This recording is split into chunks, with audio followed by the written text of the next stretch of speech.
1857 के रिवॉल्ट के बाद अंग्रेज़ों के सामने एक बड़ी कश्मकश थी।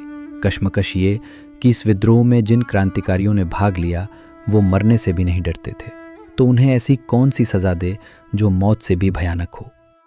काफ़ी सोचने के बाद अंग्रेज़ों के दिमाग में एक आइडिया आता है, और ये आइडिया था सेल्यूलर जेल, यानी काला पानी। एक जेल जिसमें चींटियाँ आटा नहीं बल्कि इंसान का मांस खाती थीं। 19वीं सदी में अंग्रेज़ इस जेल में कुल 80,000 कैदी लेकर गए, जिनमें से सिर्फ 30,000 ही वापस जिंदा लौट सके। अगले 10 मिनट में आप धरती पर मौजूद एक ऐसे नरक की कहानी सुनने वाले हैं जिसे खुद कई अंग्रेज़ों ने बंद करने की मांग की, और आपको ये लगने लगेगा कि उन क्रांतिकारियों को इस जेल में ले जाने की बजाय फांसी पर लटका देना कई बेहतर होता। 1857 की क्रांति वो तूफान था जिसमें अगर थोड़ी और एकता होती और ये कुछ समय और लंबा चल जाता तो अंग्रेज़ी हुकूमत का भारत से सफाया हो जाता। ये बात अंग्रेज़ों को भी पता थी, इसलिए इस विद्रोह के दौरान जिन क्रांतिकारियों को अंग्रेज़ कैद करने में सफल रहे, उन्हें वो भारत में रखने का रिस्क नहीं ले सकते थे। इसके लिए उन्हें एक ऐसी ज़मीन की तलाश थी जो भारत से हज़ारों किलोमीटर दूर हो। अंग्रेज़ों की ये तलाश पूरी हुई। मेनलैंड इंडिया से लगभग 1300 किलोमीटर दूर सुदूर समुद्र में अंडमान एंड निकोबार आइलैंड्स की राजधानी पोर्ट ब्लेयर पर 10 मार्च 1858 को लगभग 1000 क्रांतिकारियों को एक जहाज में बैठाकर अंडमान एंड निकोबार की तरफ भेजा गया। कई दिनों के सफ़र के बाद जब ये लोग उस आइलैंड पर पहुंचे तो वहां पर उनके सामने घने जंगल और जंगली जानवर थे। जहाज से उतरते ही सबसे पहले इन लोगों को जंगल काटने के काम पर लगाया गया। फिर इन कैदियों ने अंग्रेज़ों के रहने के लिए कमरे बनाए। इस काम के दौरान कई बार इन कैदियों को सांप और बिच्छू काट लेते, जिसका इलाज सिर्फ मौत थी। वहां इन लोगों के सर पर छत तक नहीं थी। ये खुले में ज़मीन पर सोते थे, जहां कदम कदम पर मलेरिया और प्लेग जैसी बीमारियां थीं, जिनसे ये कैदी बेमौत मरते थे। आने वाले कुछ सालों में यहाँ कैदियों की संख्या इतनी बढ़ गई कि अंग्रेज़ों को एक प्रॉपर जेल बनाने की ज़रूरत महसूस हुई। साल 1896 में ये काम शुरू हुआ। सबसे पहले एक बड़ी 4 दीवारी बनाई गई, जिसके बीच में एक बड़ा टावर बनाया गया। जेल का निर्माण कार्य कैदियों के कंधों पर ही था। मुख्य इमारत के कंस्ट्रक्शन में बर्मा से लाई गई लाल ईंटों का इस्तेमाल हुआ। 1906 में बनकर तैयार हुई ये जेल 7 इमारतों में बटी हुई थी। जेल की मुख्य इमारत के अंदर इमरजेंसी के लिए एक बड़ी घंटी लगाई गई। कैदी एक दूसरे के साथ संपर्क ना कर सके, इसलिए इन 7 इमारतों में तकरीबन 700 बैरक बनाए गए। कोठारियां इतनी छोटी थी कि एक इंसान ठीक से हाथ पैर भी नहीं फैल सकता था। वो कमरे नहीं, ईंटों से बने ताबूत थे। इस जेल को धरती पर बना हुआ नरक क्यों कहा जाता था, इसके पीछे वजह थी इसकी बनावट और यहाँ पर रहने वाले अंग्रेज अधिकारी जो जल्लाद थे। जेल में रहने वाले प्रत्येक कैदी को कोल्हू के बैल की तरह हर रोज नारियल का तेल निकालना पड़ता था, और जो कैदी ये काम नहीं कर पाता उसका शरीर कोड़ों से छिल दिया जाता। नारियल से तेल निकालने के अलावा इन कैदियों से रस्सी बनवाना, कपड़े सिलवाना और चक्की से आटा पिसाई जैसे काम करवाए जाते।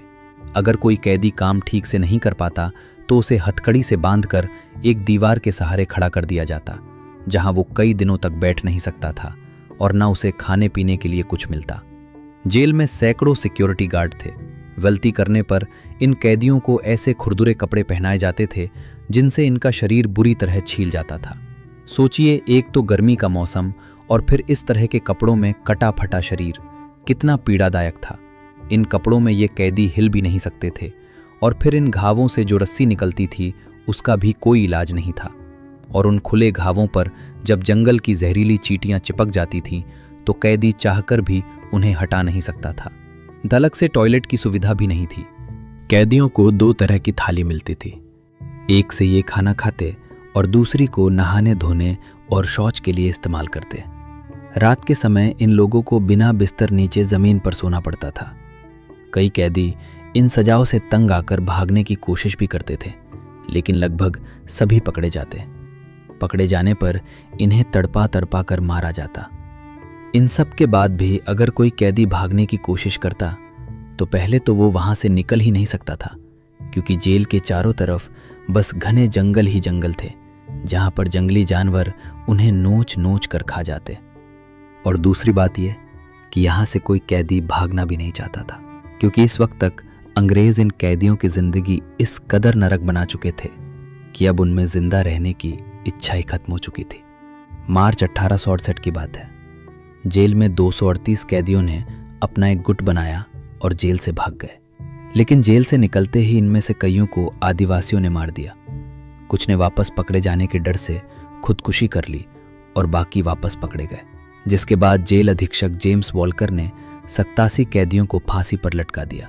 फरवरी 1872 में वायसराय लॉर्ड मेयो जब अंडमान की यात्रा पर थे, तब इसी जेल में एक शेर कैद था, शेर अली अरीदी। एक शेर जिसने पिंजरे में रहकर भी शिकारी का शिकार कर दिया।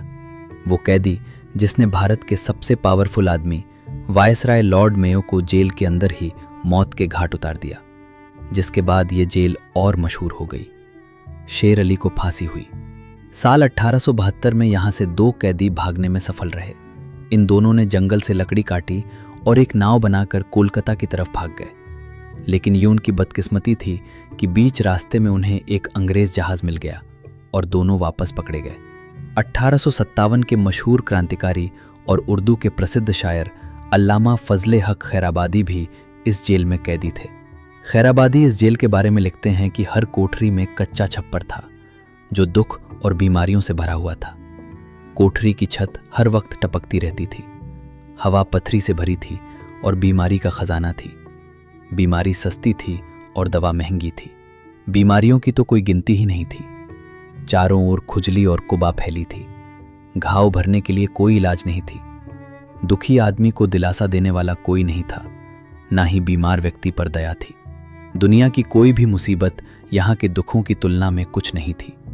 यहाँ साधारण बीमारी भी खतरनाक है। बुखार मौत का संदेश है और मस्तिष्क की सूजन का मतलब तो मौत है। यहाँ कई तरह की बीमारियां हैं जिनका किताबों में नाम तक नहीं है। जब कोई रोगी मर जाता है तो साफ सफाई करने वाले शैतान लाश को उसके एक पैर से घसीटता हुआ बिना नहलाए कफन के उसके सारे कपड़े उतार के एक ढेर के नीचे दफना देता है। न उसके लिए कब्र खोदी जाती है और ना ही मृतक के लिए नमाज अदा की जाती है। अंततः 1861 में 65 साल की उम्र में खैराबादी भी इन्हीं दुखों के साथ दुनिया से विदा हो गए। 1908 में चंदन नगर में कमिश्नर के घर बम फेंकने वाले इंदु भूषण रॉय को भी इसी जेल में रखा गया था।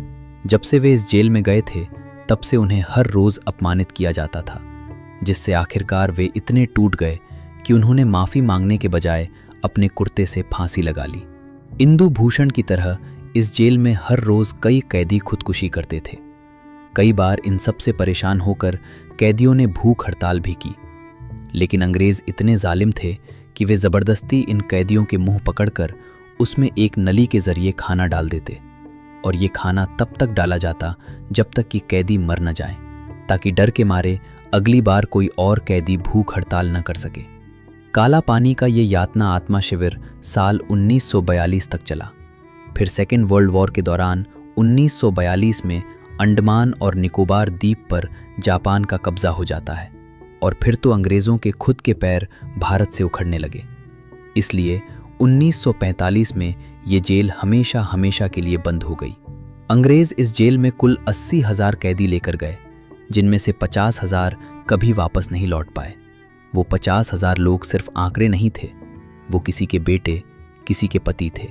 आज सेल्यूलर जेल की दीवारें खामोश ज़रूर हैं, लेकिन अगर आप ध्यान से सुन तो ईंटों से आज भी इनकलाब की गूंज सुनाई देती है।